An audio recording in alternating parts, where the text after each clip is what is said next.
Bismillahirrahmanirrahim. Assalamualaikum warahmatullahi wabarakatuh.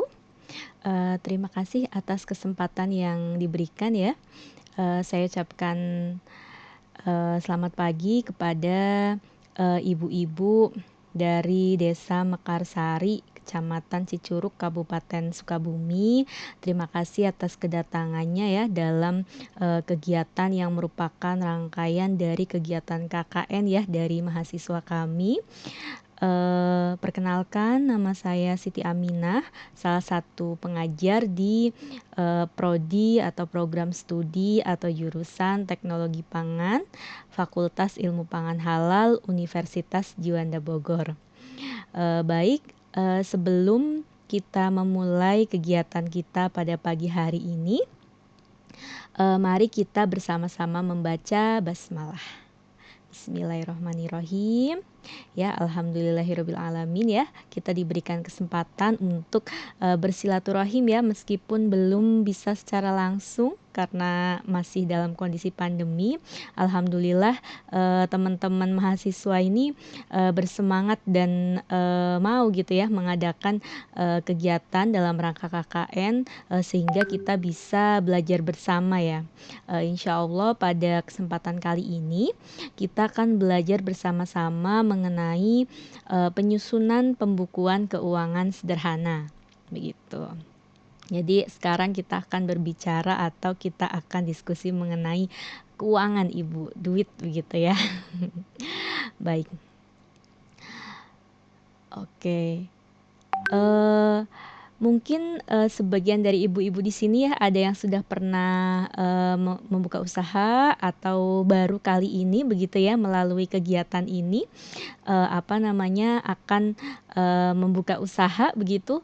Kemudian ibu-ibu di sini mungkin sempat terpikir kenapa sih kita harus belajar pembukuan gitu ya? Kenapa sih kita harus menulis, repot-repot menulis berapa pengeluaran, berapa pemasukan, dihitung-hitung, pusing begitu ya, gitu. Padahal ya masih sedikit ini usaha saya masih kecil, paling baru produksi berapa puluh kerupuk ya atau stik begitu.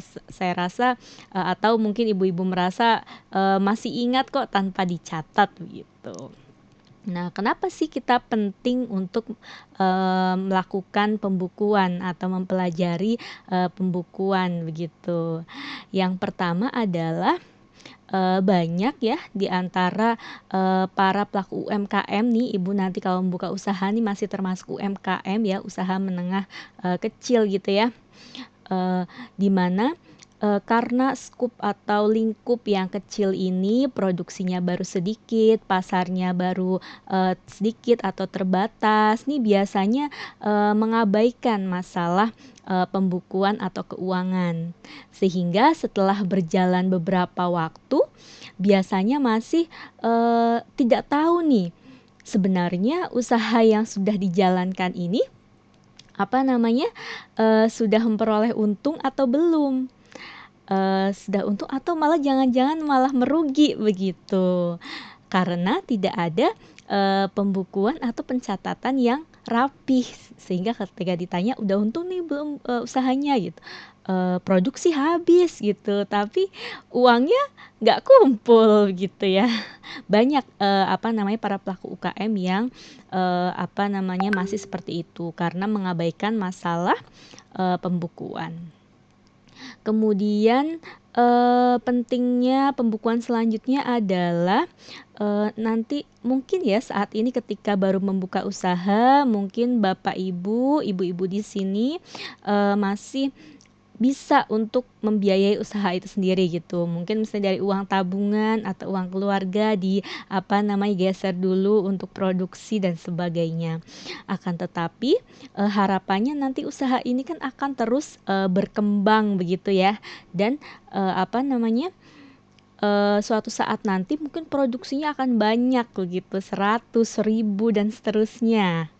Sedangkan modal itu tidak selamanya bisa kita apa namanya, istilahnya tuh saya orang Jawa ya Bu ya, istilahnya tuh ditalangi gitu, tidak bisa kita pakai uang kita sendiri, uang pribadi. Kita butuh modal yang lebih besar untuk mengembangkan usaha kita. Nah, di sana nanti kita butuh namanya investor. Investor itu adalah pihak atau orang lain yang bersedia untuk mendanai usaha kita gitu. Tentu saja pihak investor atau yang memberikan dana ini tidak serta-merta mau memberikan dana kepada kita tanpa tahu prospek ataupun peluang dari usaha kita untuk untung. Nah, taunya dari mana? Ya, dari kembali lagi ke pembukuan. Dengan melihat pembukuan, maka kita bisa menerangkan kepada para investor tersebut bahwa usaha kita ini prospektif, untungnya segini, dalam waktu segini, untung segini, dan prospeknya seperti ini, pasarnya begini dan sebagainya. Sehingga investor pun akan percaya dan mau untuk memberikan dananya untuk menjadi modal usaha kita. Begitu. Ataupun biasanya ada program-program pemerintah ya. Sekarang banyak program pemerintah yang ditujukan untuk membantu UMKM dalam hal pendanaan.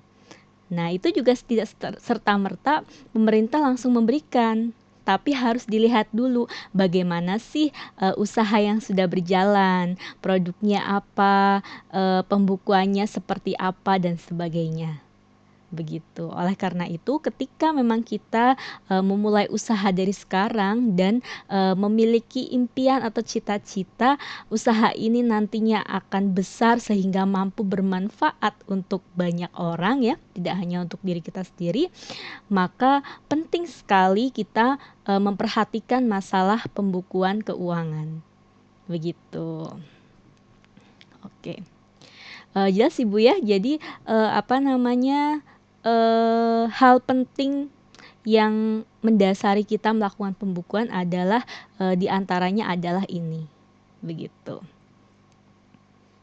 Oke, selanjutnya nih hal yang harus diperhatikan dan sangat penting untuk dilakukan nanti ketika usaha Ibu sudah berjalan ya, usaha kerupuk ampas tahu ya insya Allah dan stik ampas tahu. Prinsipnya adalah pisahkan antara uang pribadi dan uang usaha. Begitu. Kenapa? Karena yaitu anggap saja kita nih mendirikan sebuah perusahaan begitu. Kemudian kita ingin memulai dari awal sehingga kita tahu modal kita berapa, terus kemudian diputar-putar dan kita ingin tahu labanya berapa. Ketika kita kita campur ya antara uang pribadi atau uang belanja misalnya dari suami Ibu ya, dapat uang belanja terus kemudian kita pakai untuk usaha tanpa adanya pencatatan, dicampur aduk dan sebagainya, maka kembali lagi kita tidak akan tahu usaha kita tuh untung atau tidak. Jangan-jangan selama ini uang untuk belanja kepake buat produksi usaha, tapi tidak ada hasilnya begitu ya. Berarti ada yang salah dengan usaha kita begitu. Sehingga pemisahan antara uang pribadi dan uang usaha ini dilakukan untuk mempermudah ibu-ibu semua untuk menganalisa hasil usahanya nanti. Modal awalnya berapa? Kalaupun modalnya awalnya dari uang belanja yang diberikan suami tidak masalah, tapi dicatat berapa. Terus kemudian dibelikan apa saja selama rentang waktu berapa lama, untungnya berapa. Nanti ketika sudah untung dikembalikan modal tersebut ke asalnya. Sehingga yang berputar di usaha untuk produksi dan sebagainya adalah benar-benar uang usaha. Dan ini perlu kedisiplinan ya ibu-ibu, karena memang saya paham ya namanya ibu-ibu kadang kalau ada kebutuhan dari manapun kita ambil dulu, kita pakai dulu begitu ya, nanti urusan nanti begitu. Nah, itu yang akan menimbulkan kebingungan dan ketidakrapihan keuangan usaha. Sehingga ibu-ibu di sini harus punya kedisiplinan untuk memisahkan antara uang pribadi dan uang usaha. Bagaimana cara memisahkannya? Kalau misalnya punya rekening bisa di 2 rekening, atau misalnya tidak punya rekening Bu, tidak masalah. pisahkan saja tempatnya. Misalnya ibu punya 2 dompet, satu buat dompet belanja ya, satu buat dompet uang usaha. Nanti kalau misalnya ada yang beli, masukkan ke dompet usaha. Jangan salah ibu ya, anak minta jajan, ambil dari dompet pribadi, jangan di dompet usaha begitu ya. Sehingga tidak tercampur aduk antara kebutuhan pribadi dan kebutuhan usaha, pengeluaran pribadi dan pengeluaran usaha, pendapatan pribadi dan pendapatan usaha. Begitu. Ketika misalnya uang pribadi lagi habis banget nih Bu, sedangkan anak sudah butuh untuk sesuatu, misalnya untuk bayar apa begitu, bisa diambil dari uang usaha asalkan tercatat begitu. Dan itu memang bukan uang untuk operasional, tapi uang untung dan sebagainya begitu ya ibu ya. Oke, nah di sini saya akan coba membagikan sedikit ya mengenai laporan keuangan sederhana begitu. Saya ambilkan yang simple-simple ya, yang tidak banyak istilah yang mungkin kurang paham begitu. Saya ambilkan yang simple tapi bisa membantu ibu-ibu semua dalam merapihkan keuangan usaha nanti gitu ya. Ada beberapa bentuk laporan keuangan. Ada buku arus kas, buku persediaan barang, buku pembelian barang, buku penjualan, buku biaya, buku piutang, dan buku hutang. Banyak sekali Bu ya bukunya begitu.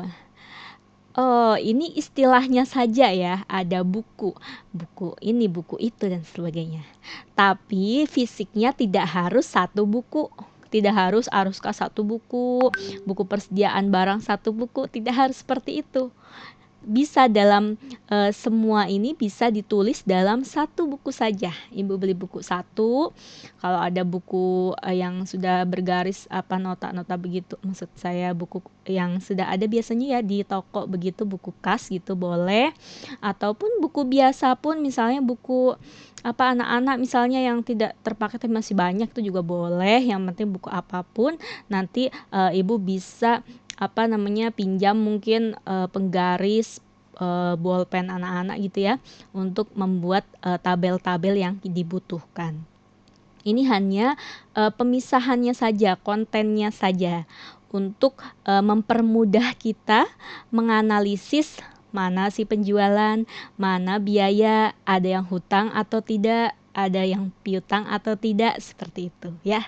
Jadi ini hanya istilahnya saja, banyak buku tapi semua ini bisa ditulis dalam satu buku. Begitu ya, Ibu-ibu. Baik. Oke, kita bahas satu persatu. Yang pertama adalah buku arus kas. Ini minimal buku yang harus dimiliki oleh setiap pelaku usaha baik kecil maupun besar. Nah, di buku arus kas ini akan ditampilkan atau mencakup semua transaksi ya. Transaksi itu adalah pengeluaran atau pemasukan yang urusannya dengan uang begitu ya Bu ya. Membeli apa atau ada yang beli dan sebagainya, itu masuk ke buku arus kas. Semua dicatat di buku arus kas. Terus kenapa harus ada buku-buku yang lain kalau misalnya semua sudah di arus kas Bu gitu. Tadi ya, setiap buku-buku tadi memiliki fungsi masing-masing gitu ya. Jadi untuk mempermudah sebaiknya Ibu buat semua. Nah, buku arus kas ini berisi kolom-kolom seperti ini ya Bu.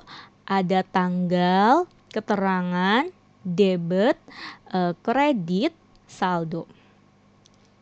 Nah, mungkin ada istilah-istilah yang masih bingung nih. Debit dan kredit. Apa bedanya debit dan kredit? Debit itu adalah pemasukan ya, yang masuk, sedangkan kredit adalah yang keluar. Ingat ya, uang yang masuk itu debit, jadi bertambah, kredit itu yang keluar atau berkurang. Kemudian saldo itu adalah debit dikurangi kredit. Hasilnya adalah saldo. Misalnya nih pada tanggal 5 April 2021 kita mendapatkan modal atau saldo kas awalnya 1 juta. Kemudian kita tulis 1 juta. Begitu ya Bu ya. Ini buku arus kas. Nanti akan lebih paham lagi, ada contoh-contoh selanjutnya.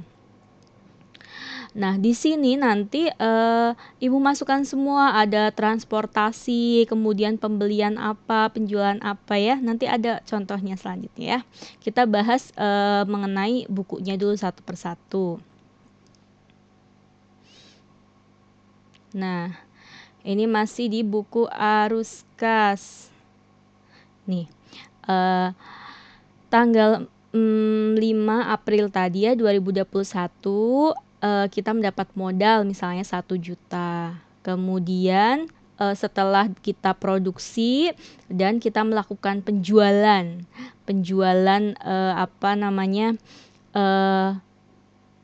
produk yang kita produksi, kemudian kita jual dan kita dapat uang 100.000 penjualan tunai ya, 100.000. 100.000 ini kan pemasukan ya, berarti tulis di debit. Kemudian kalau debitnya yang nambah, berarti debit di atas ditambah dengan debit yang di bawah. Artinya 1 juta ditambah dengan debitnya, berarti 1.100.000.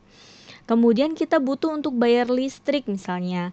Listrik ini bukan listrik rumah ya. Ya kalau misalnya listrik rumah bisa saja. Kalau memang produksinya di rumah.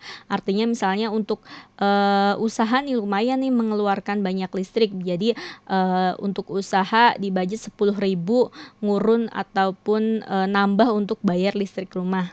Nah, misalnya ini biaya listrik 50.000, berarti kan uang usaha keluar untuk biaya listrik. Ditulis di kredit 50.000.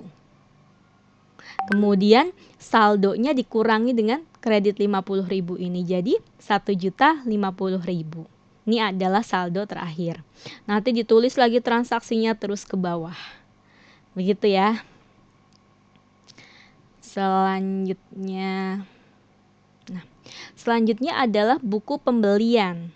Buku pembelian ini artinya adalah buku yang mencatat di dalamnya konsumsi usaha. Misalnya kita mau produksi keripik ya atau stik gitu. Kemudian kita beli tepung 1 kilo gitu, ditulis di sini tepung terigu 1 kilo jumlahnya berapa, minyak goreng jumlahnya berapa. Ya, hanya kolom tanggal, keterangan dan jumlah ya untuk setiap kali produksi. Gitu, buku pembelian.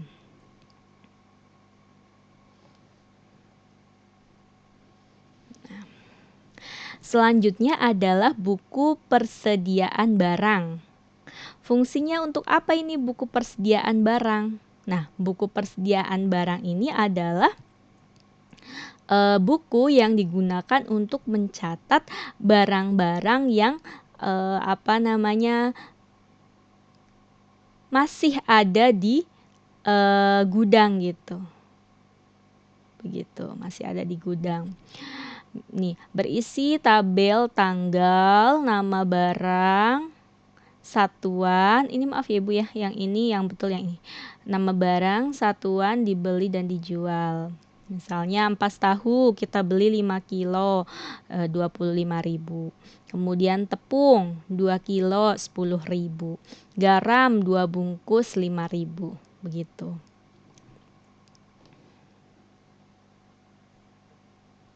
Selanjutnya yaitu buku penjualan. Buku penjualan itu adalah banyaknya penjualan yang kita lakukan. Nah, berisi tanggal, keterangan, dan jumlah. Misalnya kita jual stik ampas tahu tunai. Maksudnya stik ampas tahu dibayar tunai ya Ibu ya, 20.000. Kemudian kerupuk ampas tahu 20.000 ini ditulis. Yang ditulis di sini adalah penjualan yang langsung dapat uang ya Bu, tunainya begitu. Jadi kalau misalnya kita nitip nih ke warung terus tidak langsung dibayar tunai gitu ya, dibayarnya nanti setelah laku begitu. Itu nanti ada pencatatannya sendiri. Kalau di sini misalnya ada tetangga nih, Ibu setelah produksi ada tetangga mau beli stik ampas tahu sebesar 20.000. Kan langsung uangnya langsung Ibu terima, langsung Ibu catat. Nah, poinnya atau yang penting adalah setiap transaksi jangan ditunda-tunda untuk mencatat gitu. Jadi ribet banget ya Bu ya? Tidak, insya Allah. Hanya sebentar gitu, hanya paling berapa menit gitu ya. Setiap kali ada yang beli gitu ya di gudang, taruh saja bukunya itu di dekat produk. Ada yang ambil atau yang beli, langsung dicatat begitu. Atau misalnya kita mau mengantarkan ke warung mana produknya begitu, dibawa saja bukunya, nanti setelah ditaruh produknya langsung dicatat. Kalau ibu-ibu disiplin dan rajin, setiap kali transaksi kemudian dicatat, ibu-ibu tidak akan kerepotan ketika merekap sebenarnya kita dapat untung atau rugi. Tapi ketika ditunda-tunda nih biasanya, kadang tuh suka repot Ibu ya, misalnya ada yang beli ini, terus aduh ada cucian mungkin atau ingat pekerjaan lain gitu, nanti terus saja deh ingatnya gitu, nanti diingat-ingat dulu. Saya yakin kalau lama-lama pasti lupa. Kemudian nanti diingat, oh kemarin, terus kemarinnya lagi seperti itu. Jadi saran saya, ibu-ibu harus disiplin ketika setiap kali ada transaksi langsung dicatat. Dicatatnya jangan di sembarang tempat, tapi langsung ke bukunya masing-masing gitu. Makanya di sini saya tidak memperkenalkan banyak tools atau alat ya Ibu ya. Sebenarnya untuk membuat pembukuan ini bisa kita menggunakan Excel. Itu salah satu aplikasi di komputer untuk mempermudah pembuatan laporan keuangan. Tapi di sini kita tidak membahas itu karena kurang praktis untuk ibu-ibu gunakan. Atau ada yang lebih praktis lagi sebenarnya sekarang menggunakan aplikasi di handphone. Begitu, di handphone bisa. Di handphone ada aplikasinya, di situ ada buku kas segala macam, kita tinggal input seperti itu. Tapi bagaimana ketika tidak mempunyai handphone gitu, atau bagaimana ketika handphonenya sedang dipakai anak dan sebagainya begitu, sehingga itu juga kurang praktis menurut saya. Dan menurut saya yang paling pas untuk diterapkan untuk usaha kecil yang baru, kemudian ibu-ibu lebih fleksibel, gunakan saja buku. Gunakan saja manual, buku, bolpen, penggaris, dah. Bisa dibawa kemana saja tanpa harus buka HP, buka laptop, tidak harus bergantung dengan baterai dan sebagainya. Yang penting ibu rajin mencatat transaksinya, ibu rajin menyimpan bukunya dengan benar. Begitu ya. Baik, kita lanjutkan. Buku penjualan tadi ya. Selanjutnya adalah buku biaya. Buku biaya ini apa, Bu? Buku yang berisi atau mencatat tentang biaya yang keluar untuk usaha kita. Misalnya, kita sudah memproduksi stik ampas tahu, kemudian kita akan mengirimkan itu atau menitipkan itu ke warung Ibu A, warung Ibu B, dan selanjutnya. Nah, dari rumah ke warung kita harus naik angkot atau kita harus naik ojek dan sebagainya. Nah, itu dihitung dalam keuangan usaha, gitu ya. Nah, di sini ongkos ke warung ditulis 5.000, atau lebih spesifik lagi ongkos ke warung A atau apa begitu ya.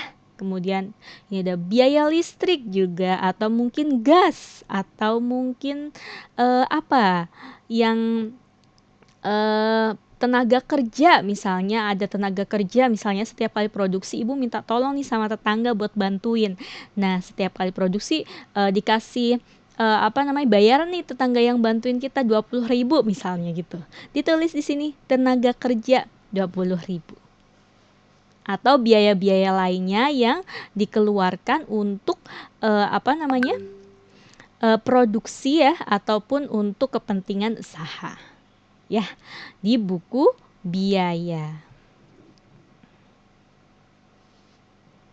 Nah, Selanjutnya ada buku piutang. Ada piutang, ada utang. Ya. Kalau piutang ini ibu meminjamkan. Kalau hutang ibu yang pinjam. Meminjamkan bagaimana, Bu? Gitu. Misalnya sudah produksi nih stik ampas tahu, kemudian dikirim ke warung Ibu Wiwi. Nah, di warung Ibu Wiwi ternyata kita tidak langsung mendapatkan uangnya, tapi dititipkan dulu produknya. Misalnya produknya sejumlah 10 bungkus stik tahu. Satu stiknya 5.000 misalnya harganya. Berarti kan uang kita di Bu Wiwi harusnya 50.000. Maka tulis di sini debitnya 50.000 gitu. Harusnya kita mendapat 50.000 ya di sini, makanya ditulis di kolom debit. Tapi ini piutang, berarti uangnya belum ada. Begitu ya Bu ya. Atau tetangga misalnya bayar ngambil stik tapi belum bayar, tulislah di sini. Begitu ya. Kenapa harus ada buku ini? Buku ini penting sekali ketika ibu ingin menagih gitu ya. Jadi berapa nih, misalnya saya mau produksi lagi, tapi kok uang usaha kok habis semua, padahal yang kemarin produknya sudah habis, diantar-antar atau terjual. Kita lihat, oh ternyata di buku piutang masih ada Ibu Wiwi yang belum bayar segini, masih ada Ibu B yang belum bayar segini gitu. Yang kalau di total uang itu cukup sebenarnya untuk produksi lagi begitu. Nah itu penting sekali, sehingga nantinya kita jangan malu untuk menagih apakah memang sudah bisa dibayar atau belum. Begitu ya Bu ya. Gitu. Jadi memang wajib untuk ditulis yang namanya piutang dan hutang. Begitu. Nah, tadi temennya piutang adalah hutang. Kalau hutang, ibu-ibu sebagai pelaku usaha yang membutuhkan uang atau hutang ke kita. Gitu. Ini misalnya Ibu Cinta, misalnya Ibu Cinta ngasih pinjam nih ke Ibu untuk produksi nih Bu, saya ada uang 100.000 nih, silakan dipakai buat produksi begitu. Atau ibu yang minta gitu ya, saya mau produksi tapi nggak ada uang nih Bu gitu, oh boleh nih ada 100.000 silahkan buat produksi dulu gitu. Terus kemudian dikembalikan besoknya setelah produksi ternyata dijual, produknya laku semua, misalnya dikembalikan lagi uangnya ke Bu Cinta 100.000 sehingga saldonya 0 gitu ya. Artinya ibu tidak memiliki hutang di sini. Tapi kalau di buku hutang ini ada saldo, berarti ibu masih punya hutang. Jadi ketika uangnya banyak nih di dompet usaha nih, uangnya kok banyak ya gitu. Dilihat dulu buku hutangnya ada tidak. Kalau ada, utamakan atau usahakan untuk membayar dulu ya Bu ya. Jadi ketika kita sudah mampu untuk membayar, itu jangan ditunda-tunda untuk membayar hutang. Begitu ya.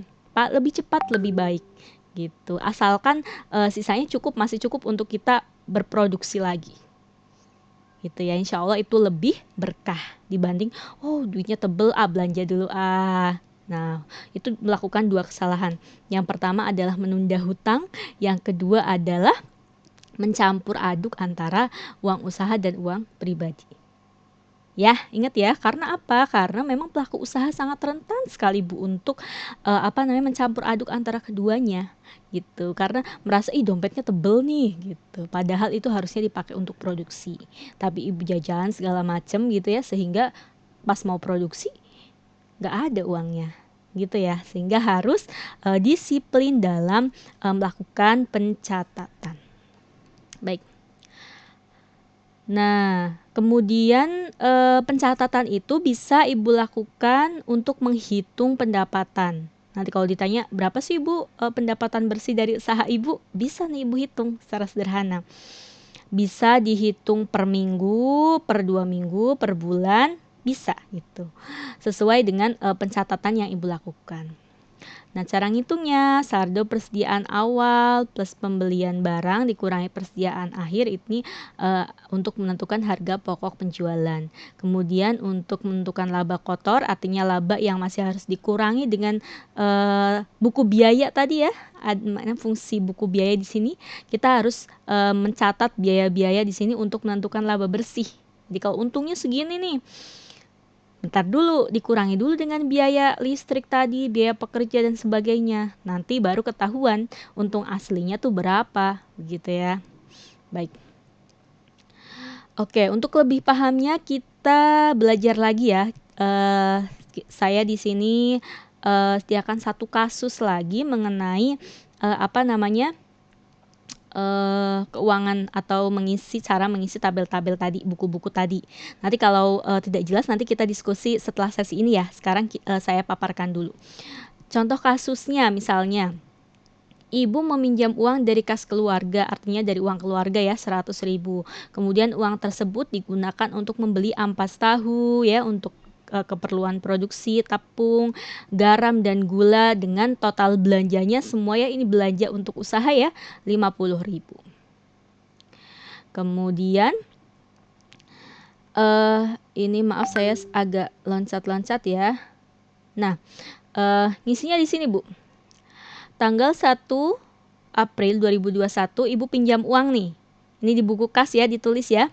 Debitnya 100.000. Kemudian saldo 100.000. Belanja bahan 50.000 ditulis di kredit 50.000. Ya, sehingga saldo ibu atau uang ibu tinggal 50.000 ya. Di tanggal 1 ibu dapat 100.000 pinjaman, kemudian ibu belanjakan 50.000 sehingga saldonya 50.000. Kita kembali lagi ke slide tadi. Kemudian tanggal 5 sudah jadi nih kerupuknya. Ibu menitipkan 50 bungkus kerupuk ke warung Bu Dwi dengan harga per bungkusnya 5.000. Untuk menghantarkan kerupuk itu ibu mengeluarkan ongkos 5.000. Nah, jadi kita tulis di mana nih? Kan 50 bungkus ya. Kita cek lagi di buku kas.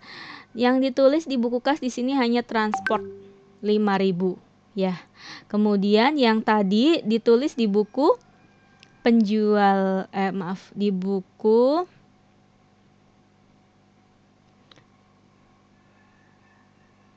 di buku produksi pertama ya, memproduksi 50, kemudian dijual 50, harganya per produksinya 5.000. Begitu. Karena tadi tidak langsung dibayar sehingga tidak ditulis di situ ya Bu ya. Oke, kemudian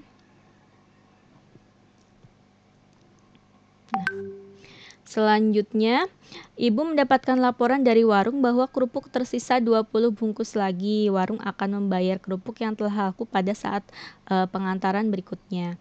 Ibu memproduksi kerupuk lagi dengan membeli ampas tahu, tepung, garam, dan gula dengan harga total 30.000. Nih. Nah, ditulis di kas, ibu belanja bahan di sini 30.000 ya. Sehingga uangnya tinggal 15.000. Ternyata kerupuknya tinggal 20, berarti laku laku 30 bungkus dan ibu mendapatkan uang di sini 150.000 ketika mengantarkan kerupuk selanjutnya.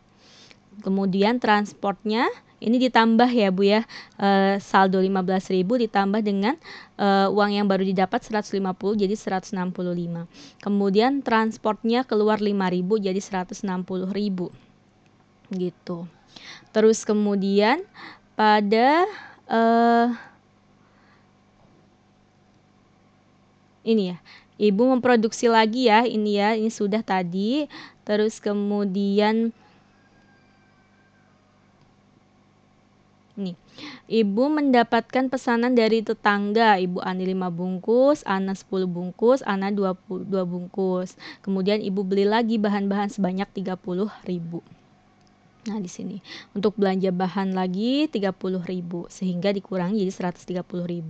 Kemudian pada tanggal 13-nya ternyata Bu Ani langsung membayar 25.000, jadi ditambahkan saldonya Ibu Ane langsung membayar ditambahkan, sedangkan ibu yang satunya lagi, Bu siapa tadi namanya? Ibu Ana belum membayar, berarti tidak ditulis di buku kas. Kemudian untuk transport tadi mengantarkan 5.000 ditulis. Nah, selanjutnya ini tadi ya, Ibu mengantarkan ke tetangga tadi ya yang untuk mengisi tabel tadi. Oke. Nah, kemudian setelah ini untuk periode pendek ya Ibu ya. Kemudian Ibu ingin menghitung labanya berapa. Sebentar, sebelum itu kita tulis dulu di buku penjualan. Pada tanggal 9, 30 bungkus terjual 5.000, 150.000. Kemudian pada tanggal 13 Ibu Ani 5 bungkus, Ibu Ana 10 bungkus, jadi sekian. Ini yang ditulis adalah yang tunai-tunai. Kemudian Ibu tulis di buku pembelian adalah ketika setiap kali Ibu setelah belanja. Jadi habis belanjanya berapa. Ini hanya contoh simple atau mudahnya. Kalau misalnya Ibu mau detail lagi, tepung terigu 1 kilo berapa, ini berapa juga boleh ya. Kemudian buku persediaan tadi ya, ini saya mudahkan saja menjadi perbungkus. Jadi ini buku persediaan stok produk gitu ya. Jadi misalnya pada tanggal 1 Ibu produksi 50 bungkus kerupuk, dijual 50, harganya segini begitu ya. Kemudian pada tanggal 10 ini Ibu produksi 30 tapi hanya terjual 17. Berarti masih ada Ibu persediaan produknya 13 bungkus yang harusnya nominalnya 65.000. Jadi nanti bisa ditambahkan nih, uang Ibu masih 60.000, masih dalam bentuk produk begitu. Kemudian Ibu piutang tadi Ibu Ana ya udah ambil 2 bungkus kemudian belum bayar. Ditulis buku hutang tadi Ibu ambil untuk modal 100.000 juga ditulis. Maaf ini bukan kredit ya, ini di debit harusnya. Ini juga saldonya saya salah ketik, maaf ya. Oke. Kemudian di buku biaya ditulis transport 15.000. Maka untuk menghitung laba bersih, Ibu tinggal menjumlahkan penjualan akhir. Tadi penjualan akhir kita bisa lihat di buku penjualan. Nah, ini di buku penjualan ya, hasilnya totalnya 225.000. Ditulis di sini. Kemudian persediaan akhir ini maksudnya adalah produk yang masih ada 65.000. Kemudian 225.000, 65.000. Maaf ini laba kotornya adalah sebentar.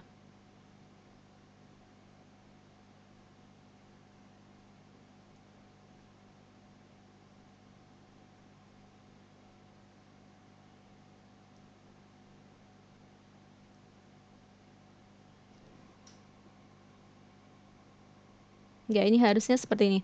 Penjualan dikurangi persediaan akhir dikurangi biaya, Bu ya. Jadi ini laba kotornya diabaikan saja. Ini sudah laba bersih. Laba bersih itu artinya penjualan dikurangi persediaan akhir dan dikurangi biaya atau biaya tadi yang termasuk transportasi. Jadi untuk memproduksi tadi ya, Ibu sudah memproduksi berapa ini? Di sini ya. Untuk 3 kali produksi ini ya 110. Ibu memperoleh laba sebesar 95.000. Begitu. Kemudian untuk saldonya di sini saldonya masih ada nih. Oh, ini saldo ini sudah tambahkan ya dengan uang penjualan begitu. Oke. Itu sepertinya contoh kasus ataupun pengisian tabel buku keuangan sederhana ya. Mungkin masih bingung ya Bu ya, nanti bisa praktek saja langsung kemudian apa yang perlu ditanyakan atau yang masih membingungkan ibu-ibu semua silakan, di sesi diskusi Ibu bisa sampaikan atau keluhan-keluhan atau tipsnya bagaimana dan seperti apa. Baik ya, saya rasa cukup untuk materi pembukuan sederhana, untuk selanjutnya kita bisa lanjutkan di sesi diskusi ya. Mohon maaf atas, banyaknya kekurangan yang saya sampaikan, semoga yang sedikit ini bermanfaat ya untuk ibu-ibu semua. Terima kasih banyak atas perhatiannya, saya akhiri, wassalamualaikum warahmatullahi wabarakatuh.